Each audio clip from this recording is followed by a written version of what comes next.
On continue notre exploration du Taureau. Aujourd'hui, on va parler spécifiquement des 12 maisons où peut se trouver le soleil en Taureau.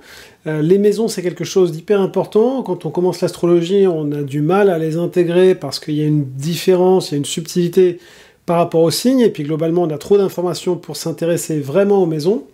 Mais à vrai dire, la position du soleil en maison est quelque chose qui est de la même importance que l'ascendant. L'ascendant, c'est comment je me réalise dans le monde, comment je me relie au monde, quelle est ma quête par rapport à la société. Et la maison, c'est quelle est ma quête par rapport à moi-même, c'est-à-dire cette énergie que je reçois, qui est mon signe solaire, dans quoi je l'investis, qu'est-ce qui m'appelle, et qu'est-ce qui m'appelle à me réaliser fondamentalement. Donc cette maison, elle est hyper importante, elle définit comment le moi va trouver sa place, comment le moi, dans quoi notre moi va s'investir. Vous pouvez facilement trouver où est votre maison en regardant sur AstroThème, le logiciel, quand vous mettez votre heure de naissance, va afficher la carte, et si vous cliquez sur le soleil, il vous dira explicitement en quelle maison se trouve votre soleil. Il s'agit ici vraiment pas d'une vidéo théorique, puisque je me base sur les taureaux, notamment ceux qui me consultent ces derniers mois, puisque suite à mes vidéos, j'ai été en contact avec beaucoup de taureaux qui me partagent leur vie, qui me partagent leurs expériences. Donc cette vidéo vient de l'expérience que j'ai avec ces différents taureaux, puis elle vient aussi des stars qu'on peut voir qui ont le soleil en taureau dans différentes maisons. Il ne s'agit pas juste de combinaisons de symboles comme vous pouvez trouver dans des vidéos des fois un petit peu vides de contenu humain. Ici, j'ai vraiment passé du temps à ressentir l'énergie de personnalités, donc en plus des exemples personnels que j'avais, dans des interviews où elles se livrent, où elles livrent leur vision du monde, leurs valeurs, leur positionnement, où on ressent leur énergie. Et donc c'est vraiment à partir de ces énergies très concrètes que je vais vous parler d'une façon vraiment concrète de comment le taureau peut vivre ces différentes énergies suivant comment il est placé dans les maisons. Et si vous aussi, vous vient l'idée d'en savoir plus sur votre configuration natale, quelque chose de complexe, et que donc j'étudie avant les séances, pour donner aux personnes une vision globale, une vision pertinente dans laquelle ils se retrouvent, vous avez en dessous mes coordonnées, vous avez la description de quelques services que je donne sur mon site aussi, astrologieascendant.fr, et je connais vraiment bien les taureaux, puisque maintenant la majorité de mes clients sont des taureaux, donc je connais bien leurs problématiques, comment à la fois ils ont très envie de se rendre utile, comment ils ont ce besoin d'appartenance, comment ils ont un cœur très chaleureux, et comment souvent aussi ils ont besoin de quelqu'un qui peut être un ami, qui peut être un proche, mais qui peut des fois aussi être un professionnel, qui leur donne du recul par rapport à eux-mêmes. Donc, pour ce qui est du taureau, notre ami taureau, et n'importe quel signe en fait, mais le taureau étant vraiment très entier dans son côté avoir des valeurs, dans son côté chaleureux, dans son côté cœur, dans son côté routinier, suivant les signes, ça va éventuellement renforcer. Aujourd'hui, on va voir probablement les 6 premières maisons, donc la maison 2 et 4 vont avoir tendance à renforcer les tendances du taureau. Mais pour ce qui est de ce qu'on va voir aujourd'hui, les maisons 1, 3, 5 et 6 dans une moindre mesure, vont avoir tendance à bousculer le taureau dans son énergie et à poser une sorte d'énigme au natif sur qu'est-ce qu'il va faire en fait de cette énergie de conservation, cette énergie de protection, cette énergie de construction. Il va l'investir dans un domaine qui va pas être tout à fait homogène à cette énergie, et donc ça va créer une dynamique. Et c'est cette dynamique qu'on va explorer aujourd'hui. Donc on va, dans cette vidéo, a priori, parler des 6 premières maisons, et à chaque fois, je vous les illustrerai par des personnes connues. Alors on y va donc, Soleil Taureau en maison 1, on a un héros. On a un personnage très solide, qui a des convictions, qui a besoin de s'ancrer, qui a besoin de construire, et qui pour autant est appelé vers une aventure, si vous voulez, un petit peu comme le conte de Grimm, le vaillant petit tailleur. C'est un artisan qui aime bien manger, et le conte commence, il a une tartine, il aime coudre, et puis tout à coup, il y a cet appel de l'héroïsme, tout le monde croit qu'il a tué 7 géants, et lui-même se prend au jeu, en fait, et va découvrir le monde. Donc c'est cette tension intérieure, cette dualité entre donc le besoin de stabilité, le besoin de tradition qu'a naturellement le taureau, et ici un fort appel de l'aventure qui va caractériser cette position.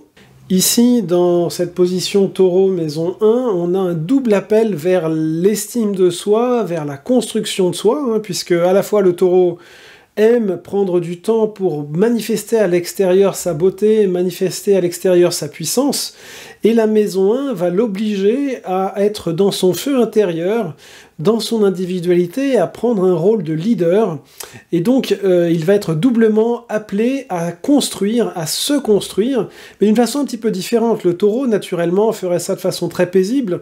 Le taureau, il a un plan sur 10 ans ou 20 ans pour se construire une maison, un foyer, une famille, qui va lui donner cette impression de stabilité et un reflet de la beauté de son être. Tandis que la maison 1 va le pousser au contraire à prendre des risques. Et donc la question ici, ça va être quel risque je peux prendre qui me prouve mon propre courage, qui prouve au monde mon propre courage sans risquer trop ma stabilité matérielle.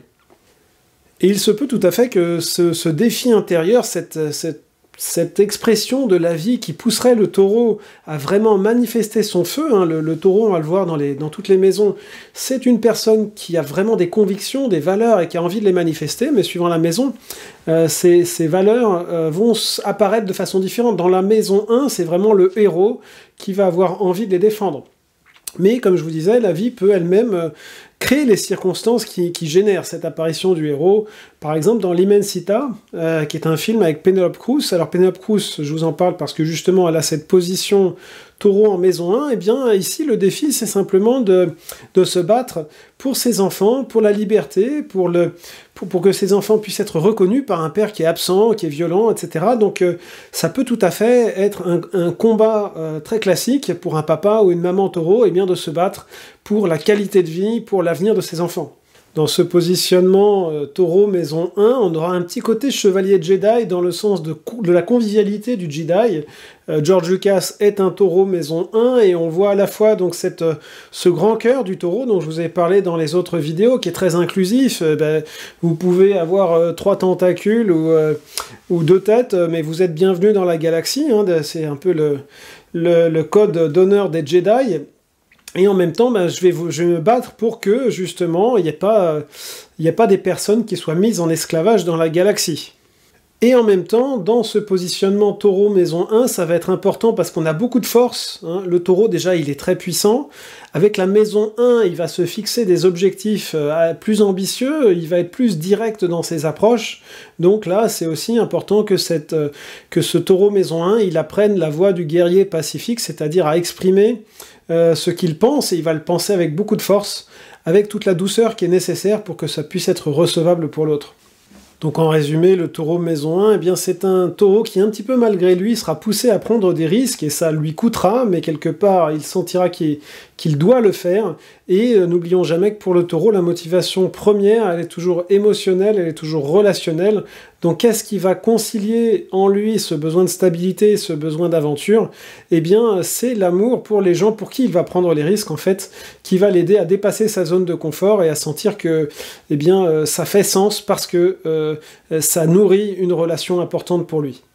Taureau maison 2, c'est un positionnement puissant qui va donner au taureau encore plus d'énergie taureau quelque part, puisqu'à la fois l'énergie qu'il reçoit et l'énergie qu'il a envie de dépenser, donc l'énergie qu'il reçoit à son signe, celle qu'il a envie de dépenser, sa maison, vont dans la même direction.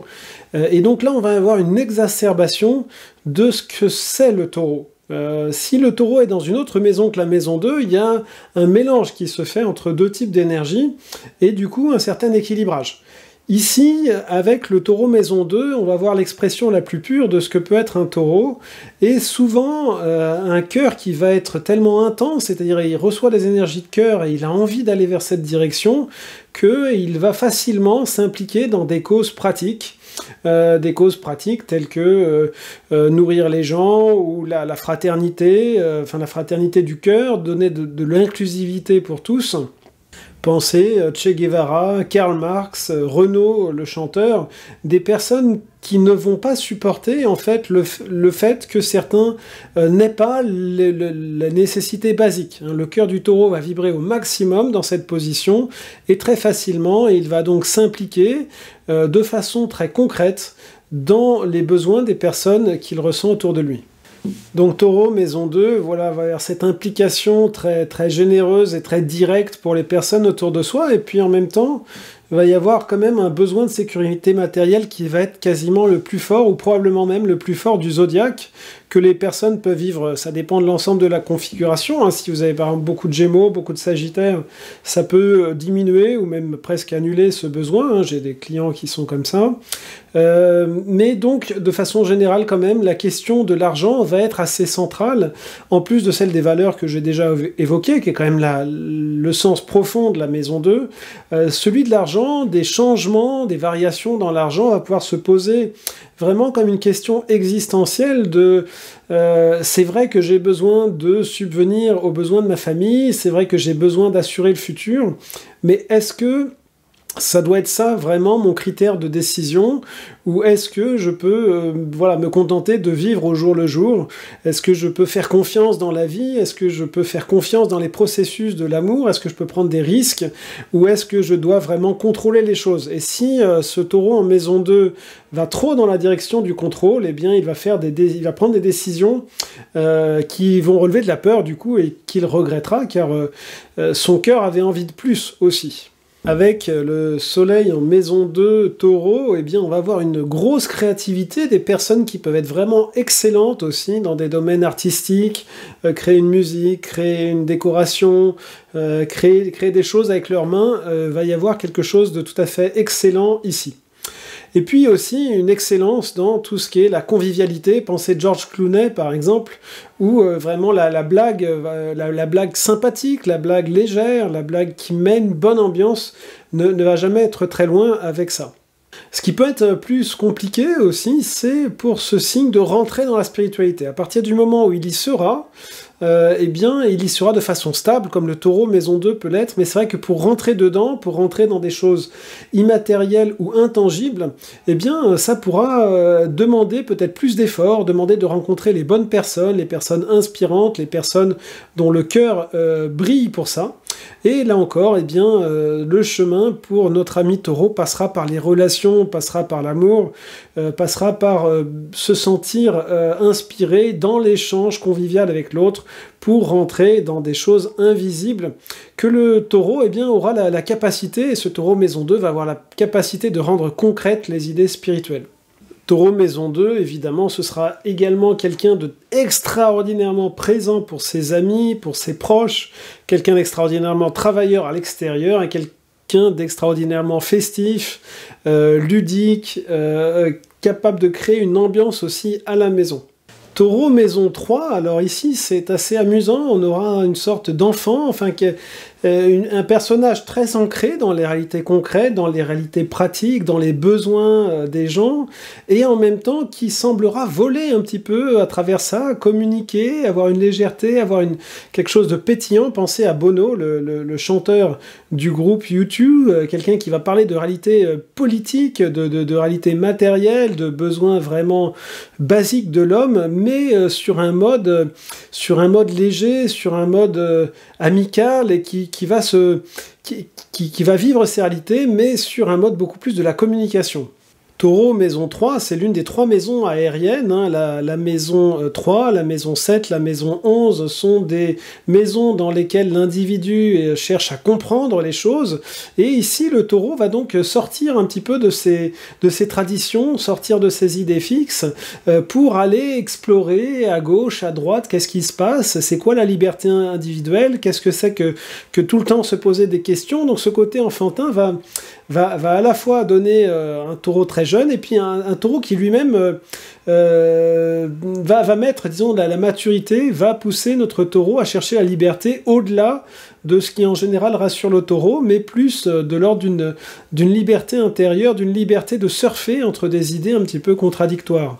Ce chemin vers la liberté au-delà des idées rigides, pensez à la reine Élisabeth II, qui va être entre la tradition de la cour, de la couronne d'Angleterre, et puis qui va devoir faire face à tous les changements du monde moderne tout au fil du XXe siècle et début du XXIe siècle. Pensez à Krishnamurti, qui est d'une famille de brahmanes dans l'Inde et qui va être l'un des philosophes les plus modernes du XXe siècle, ou donc encore à Bono, comme je le disais au début, qui vient d'une famille à la fois catholique et protestante en Irlande et qui finalement va se faire sa propre religion chrétienne à sa façon et y trouver une liberté, mais une liberté qui ne s'exempte pas de la tradition, hein, comme dans le cas d'Élisabeth II, mais qui prend un petit peu l'essence profonde de la tradition et se donne une liberté de penser à travers ça. Taureau, maison 3, peut donc donner lieu à une biographie un petit peu plus secouée que la moyenne des biographies de Taureau. Le Taureau, généralement, organise sa vie pour qu'il n'y ait pas trop de secousses. Ici, eh bien, la vie va chahuter un peu plus notre ami Taureau que la moyenne des positions pour qu'il trouve justement quelque chose de souple, quelque chose de toujours renouvelé, quelque chose de jeune. Et donc, dans ce côté un petit peu plus chahuté, pensez à Henry Cavill, cet acteur qui a joué 5 épisodes, enfin 5 films de Superman, et qui a joué aussi The Witcher, c'est-à-dire un personnage très stable, donc Taureau, vraiment dans des valeurs de cœur, et dans des valeurs d'anonymat, en fait. Un personnage, on comprend bien qu'il voudrait être tranquille, qu'il voudrait qu'on lui fiche la paix, qu'il a absolument aucune envie d'être mis en avant, et puis que le destin va pousser à exprimer sa voix, à faire valoir son opinion, à faire valoir ses valeurs dans le monde. Donc il y a cette contradiction pour le Taureau en maison 3, à la fois du Taureau qui en général aime bien travailler, mais aime bien travailler sans qu'on le voit plus que ça, et puis de la maison 3 qui va le pousser vraiment à s'exprimer, à prendre des positions, avec cette contradiction qu'on voit dans Superman, je devrais pas me montrer, mais finalement si je le fais pas, ça va pas aller. Et donc, voilà, avec la maturité, il va trouver comment être lui-même, et finalement, il va être, comme le Taureau l'est en général, être lui-même au service de l'autre, et c'est comme ça qu'il va retrouver cet anonymat dont il a besoin. C'est dans les valeurs qu'il sert. Eh bien, ce ne sera pas lui qui se met en avant, mais c'est ses valeurs qu'il va communiquer, et donc il va retrouver la jonction entre ces deux énergies très différentes. Notre Taureau maison 3 est donc un grand enfant qui va voyager à travers les idées pour se libérer et passer de peut-être le point de vue qu'il avait à sa naissance jusqu'à plusieurs points de vue, englober les sagesses du monde. Un Taureau qui va être plus intéressé par les informations, plus intéressé aussi par s'émerveiller, donner un sens profond et trouver sa liberté avec un certain pragmatisme. Il va voir le bon côté de ci, de ça, que le Taureau de base va voir le bon côté de ce qui pour lui a bien fonctionné, et puis beaucoup moins s'intéresser à ce qui pour lui n'a pas fonctionné. Ici, ce Taureau va être très pragmatique, très, très neutre dans ses jugements, et puis voir, ah oui, lui il a réussi ça, lui il a réussi ça, mettre les choses dans des perspectives très intéressantes. Taureau maison 4, on a ici quelque chose de très sensuel, de très magnétique, de très féminin, puisque l'énergie déjà très incarnée, très en chair du Taureau, eh bien, va aller s'orienter dans une direction émotionnelle, et donc on va avoir un Taureau qui cherche plus sa subjectivité, qui veut ouvrir son cœur, non pas seulement de façon avec des cadeaux pratiques, avec des attentions pratiques, mais qui va oser beaucoup plus s'ouvrir à sa subjectivité, et ça va avoir quelque chose de très touchant. Pensez par exemple Megan Fox, Pierce Brosnan, Carmen Electra. On a quelque chose de très magnétique, de très attirant, et en même temps qui va avoir, du fait qu'on a quand même une très forte sensibilité féminine, qui va avoir vraiment besoin d'un cocon, qui va vraiment avoir besoin d'une maison, qui va vraiment avoir besoin de temps aussi pour apprivoiser cette quantité d'énergie féminine, cette quantité de vie,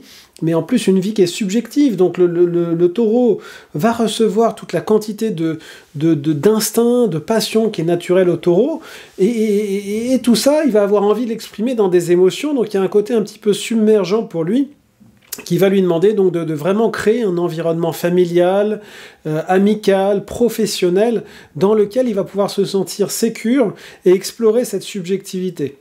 Alors ici, bon, on a donc un très grand cœur, très sensible, éventuellement un petit peu instable, avec les recherches de vivre tout ce qu'il peut y avoir dans l'imagination.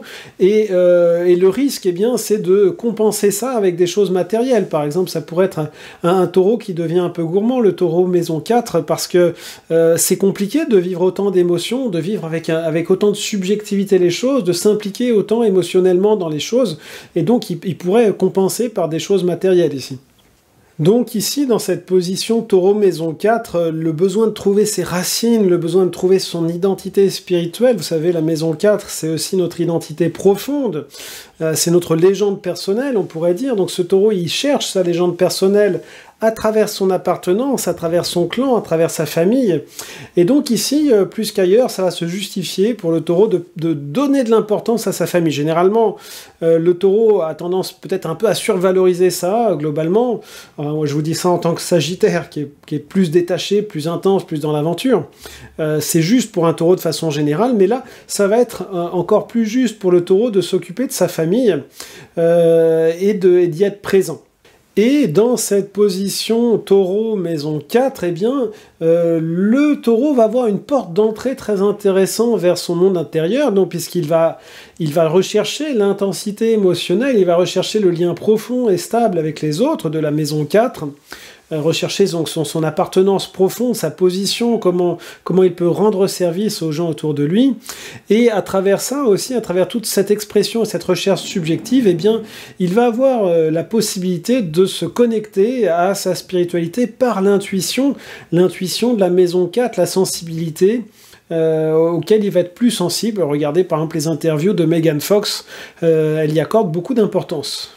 Le taureau maison 4 aura peut-être éventuellement, suivant la carte, besoin d'un rééquilibrage vers quelque chose d'un petit peu plus masculin, parce qu'ici on a beaucoup de subjectivité, on a beaucoup de sensibilité, on a beaucoup de réceptivité, de sensorialité, et peut-être que s'il n'y a pas quelque chose d'un peu feu dans la carte, une personne avec ce positionnement aura besoin de rechercher, mais qu'est-ce qui me motive, comment je m'exprime dans le monde, comment je trouve le courage d'exprimer quelque chose de spécifique dans le monde. Ça peut être un défi, donc si on n'a pas de feu par ailleurs dans la carte, qui se pose ici de façon importante. Taureau maison 5, encore une position qui est vraiment intéressante avec une tension initiale qui est pas gagnée, puisque là, à la fois, donc on a la signification générale du taureau qui est de rechercher la stabilité, de construire, de réaliser des choses concrètes. Et puis on a cette maison 5 qui est extrêmement créative.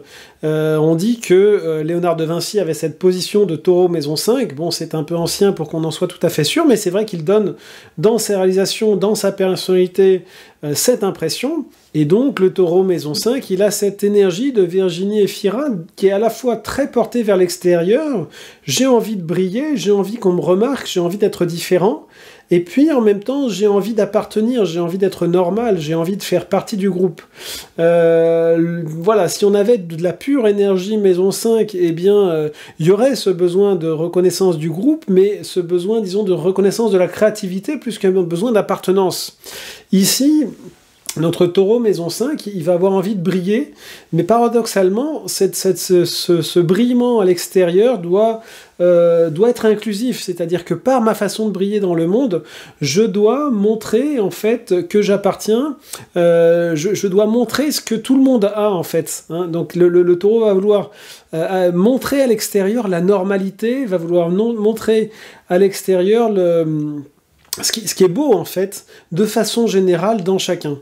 Et donc ce taureau qui a le feu de la maison 5, qui a envie d'être projeté à l'extérieur, de se montrer à l'extérieur, eh bien il va avoir la capacité d'être un leader, et donc un leader qui sera inclusif, c'est-à-dire pensez à quelqu'un qui serait d'extraction assez basique, quelqu'un qui aurait une origine modeste, mais qui serait promu à un rôle de chef, et qui n'aurait pas oublié en fait la vie qu'il avait vécue, les difficultés de ce qu'il avait vécu, et qui dans cette compassion, dans cette inclusivité du taureau, voudrait profiter de sa position de chef pour que les autres se sentent bien, pour générer un climat de groupe dans lesquels on se sent bien, dans lesquels il y a une place pour chacun.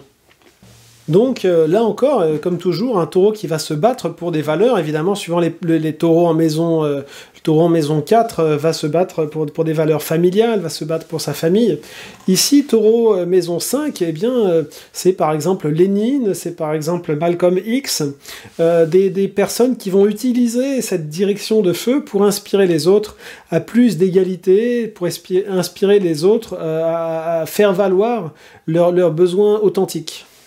Et bien sûr, cette configuration taureau maison 5 ne va pas aller sans de grandes contradictions pour notre taureau, qui, un petit peu comme dans la maison 3 dont je vous parlais tout à l'heure, n'a pas spécialement envie de se mettre en avant et n'a pas spécialement envie de prendre les risques qui vont avec se mettre en avant. Hein. Plus on est soi-même, plus on a peur en fait que certains jugent ce qu'on est, et donc ce taureau va devoir dépasser la peur du rejet, va devoir dépasser la peur de ne pas appartenir autant au groupe s'il veut pouvoir vivre ce rôle de leader empathique, un petit peu comme un paysan qui deviendrait roi et qui, depuis cette position, aurait la capacité de faire des bonnes choses dans le monde. Et à chaque fois que le taureau peut devenir chef, donc ça va être le cas, on l'a eu en maison 1, on l'a en maison 5, on l'aura encore tout à fait en maison 10 dans la deuxième partie de cette vidéo, se pose la question de comment devenir un chef. Donc le côté à motiver les gens par sa propre force, par sa propre volonté, le taureau l'a tout à fait. Par contre, la difficulté à avoir de l'empathie intellectuelle va être ce qui peut faire défaut en tant que chef au taureau, c'est-à-dire qu'il a une bonne façon de faire les choses, et il va pousser les gens à faire la même chose qui ne correspond pas toujours tout à fait. Donc ça peut être la question qui se pose, ça va moins se poser en maison 3 parce que la maison 3 donne au taureau un côté pragmatique, un côté très ouvert d'esprit, mais sur la maison 5 et la maison 10, la maison 1 d'ailleurs, le taureau peut devenir un chef qui peut des fois être un petit peu tyrannique, et donc là il faut veiller dans ce cas-là à ce que c'est les capacités à embarquer les autres dans des directions ne manquent pas des fois d'une certaine douceur. Ce taureau maison 5 est donc une configuration hyper intense, comme le taureau maison 1, et ça va être utile des fois qu'il prenne de la distance par rapport à cette intensité qu'il a, et qu'il ait la capacité de s'observer, la capacité de se questionner un petit peu sur cette intensité. Est-ce qu'il l'utilise d'une façon réellement empathique? Est-ce qu'il l'utilise d'une façon réellement douce, et petit à petit de l'utiliser, mais en trouvant l'espace aussi pour écouter l'autre, pour écouter les besoins de l'autre et pour faire de la place à la personnalité de l'autre. Taureau maison 6, encore un taureau très solide. Le taureau maison 3 a un côté un peu plus léger, un peu plus enfantin dans ce qu'on a vu dans cette vidéo. Le taureau maison 4 va oser sa subjectivité, va être dans quelque chose d'un peu plus fragile, mais dans le taureau maison 5 et 6, on est de retour avec des taureaux extrêmement déterminés, extrêmement solides, et ici, donc un taureau qui non seulement reçoit une énergie concrète, mais se dédie à des activités concrètes de la maison 6, qui sont les tâches du quotidien, l'accumulation des compétences, le travail, le service, la famille, la santé. Et ce taureau maison 6, c'est un taureau qui va du coup plus se maintenir en forme que l'ensemble des taureaux, ce qui est une bonne nouvelle pour lui, parce que le taureau étant généralement très sensoriel, il peut des fois se laisser aller. Ici, avec la maison 6, ça va créer un équilibrage qui est très intéressant pour le taureau, puisqu'il va être plus exigeant avec lui-même. Il va être beaucoup plus perfectionniste que le taureau général, ce taureau maison 6, et globalement ça va faire un match qui est assez réussi, qui est assez intéressant, qui dans les côtés un petit peu sombres peut être contrôlant, puisque le taureau est contrôlant, la maison 6 est assez contrôlante aussi, donc on va avoir envie d'assurer la stabilité d'une façon qui parfois peut être excessive, ou d'assurer une image de soi qui peut être un petit peu excessive. Et puis le taureau va être ici profondément questionné dans l'élan de vie qu'il déploie en général de façon très généreuse. Ici, avec la maison 6, avec le perfectionnisme auquel pousse la maison 6, le taureau va se dire « mais qu'est-ce que je fais de la vie qui jaillit de moi ?» Le taureau est un signe plein de vie, un signe, c'est vraiment l'explosion du printemps, c'est la résurrection de Pâques, c'est les fleurs dans les champs, c'est les bourgeons qui s'ouvrent dans les arbres, etc. Donc ici se pose la question, mais au service de quoi je mêle ce débordement de vie? Par exemple, il y avait cette actrice du XXe siècle, Silvana Mangano, qui était une sorte de sexe symbole de l'Italie d'après-guerre, et puis elle-même n'était pas satisfaite en fait par ça. Hein, il va y avoir cette contradiction entre je donne de la vie autour de moi, et puis la question de c'est quoi la vie, hein? Est-ce que je la rends mécanique si la maison 6 prend le dessus?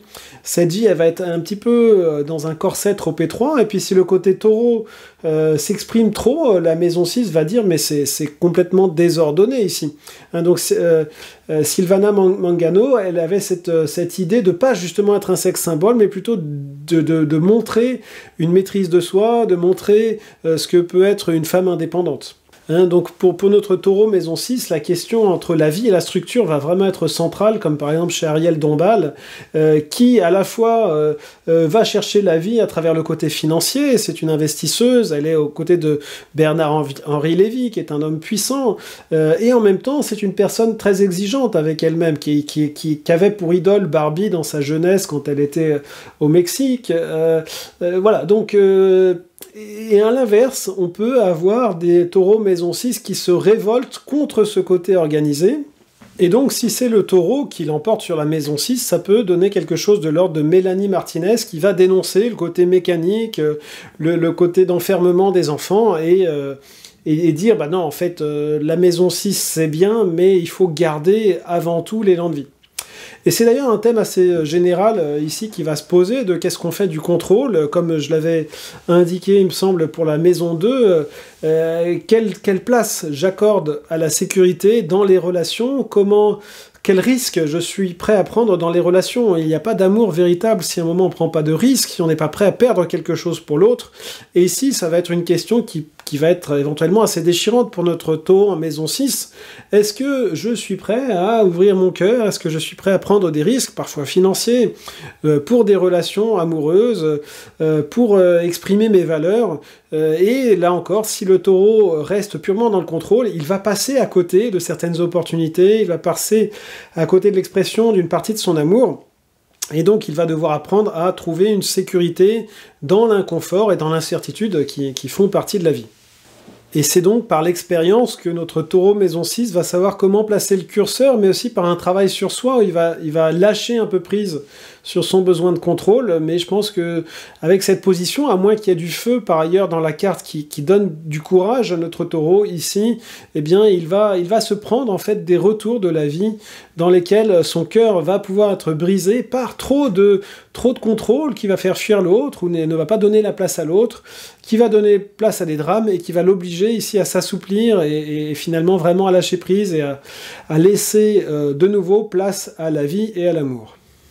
Ce taureau, maison 6, il a quelque chose d'extraordinairement solide, d'extrêmement persévérant. S'il est amoureux de vous, eh bien, c'est probablement pour la vie. Il y aura donc éventuellement ces moments de crise où vous n'en pourrez plus de son côté contrôlant, mais malgré tout, vous l'adorerez car c'est un taureau très chaleureux, très dévoué. Dans cette maison 6, on a aussi ce côté un petit peu dévotionnel, ce côté d'un taureau qui aura envie d'apprendre, de mentor de la maison 6 et qui devra justement faire attention à ne pas devenir dans l'orbite, à se placer dans l'orbite de quelqu'un, mais à garder une certaine indépendance, hein, la maison 6 ayant tendance à jouer le caractère de serviteur, mais il faut que ça reste juste, il faut que ça reste centré, ça. Sans quoi, notre taureau perdra ici son identité. Et ce taureau, c'est donc un taureau qu'on adorera pour son côté à organiser des choses, pour son côté riche. C'est un taureau qui va pouvoir très facilement accumuler des richesses, qui va être généreux avec ses proches pour les partager, donc organiser des vacances, des week-ends, créer un lieu de vie très convivial, très chaleureux. Et un taureau qui sera ressenti comme extrêmement sécure pour tous les membres de son clan et de sa famille. Et bien voilà, c'est ça que je voulais vous dire aujourd'hui sur ces 6 premières maisons. Vous voyez que c'est vraiment tout un... Chacune est vraiment différente des autres et on aurait tort de ne pas regarder ça en détail. Mettez-moi dans les commentaires comment vous, si vous connaissez ou si vous êtes vous-même un taureau positionné dans l'une de ces 6 premières maisons, comment vous le vivez, quelles sont les contradictions, quelles sont les solutions que vous y apportez, comment vous vivez éventuellement avec cette personne. Je lis toujours vos commentaires avec beaucoup de joie et puis ça agrémente aussi pour les personnes qui regarderont ces vidéos. Merci, à bientôt pour la suite.